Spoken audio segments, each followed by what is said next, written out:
एक सुनहरी दोपहर थी जब एक शख्स जंगल की गहराइयों में सफर कर रहा था। हवा में खुशबू थी और परिंदों की चहचहाहट ने उसके दिल को मसरत से भर दिया। उसके कदम जमीन पर गिरते तो मिट्टी की खुशबू उसकी रूह में उतर जाती। वो सोचता रहा कि जिंदगी की पेचीदगियां कभी खत्म नहीं होंगी। ऐसे ही वो एक दरख्त के नीचे पहुंचा जो कदीम लगता था। उसकी शाखें आसमान को छू रही थी। वहां एक खास कैफियत थी, जैसे हर ख्याल हकीकत में बदल सकता है। वो दरख्त को देखते हुए अपने दिल में सोचने लगा, काश यहाँ खाना मिल जाए। जैसे ही ये ख्याल उसके जहन में आया, अचानक उसके सामने एक सजा हुआ दस्तरख्वान नमूदार हुआ, जहां बड़ी चमकदार प्लेटों में लजीज खाना मौजूद था। उसकी आंखें चमक उठीं।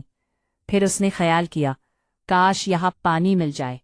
और जैसे ही उसने ये सोचा, एक शफ़ाफ पानी का घड़ा उसके सामने आ गया। वो इस लम्हे की खुशहाली में झूमता रहा। और फिर उसने सोचा, काश एक नर्म चारपाई हो जाए ताकि मैं आराम कर सकूं। और फौरन ही एक नर्म चारपाई उसके नीचे आ गई। लेकिन जब वो सोने के लिए लेटने लगा, उसके दिल में एक खौफ सरायत कर गया। उसने सोचा, कहीं शेर न आ जाए। जैसे ही ये ख्याल उसके जहन में आया, दरख्त की शाखों के दरमियान से एक बुलंद आवाज सुनाई दी। फिर अचानक शेर उसके सामने आ गया और उसकी आंखें खौफ से खुली की खुली रह गईं। वो समझ गया कि उसने अपने खौफ को हकीकत में बदल दिया था। उसका दिल धड़कने लगा, लेकिन ये सब उसकी अपनी सोच का नतीजा था। शेर ने उसे खा लिया और उसकी दुनिया तारीक हो गई।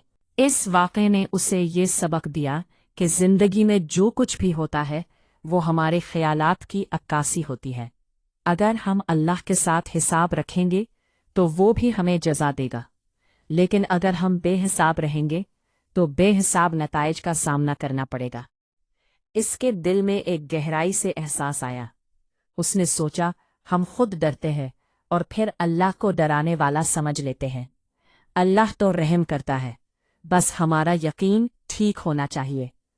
वो इस वाक़े को कभी भूल नहीं सका और अपने गांव में वापस आकर उसने इन सबको ये सबक सिखाया कि जैसा गुमान वैसा ही हो जाता है।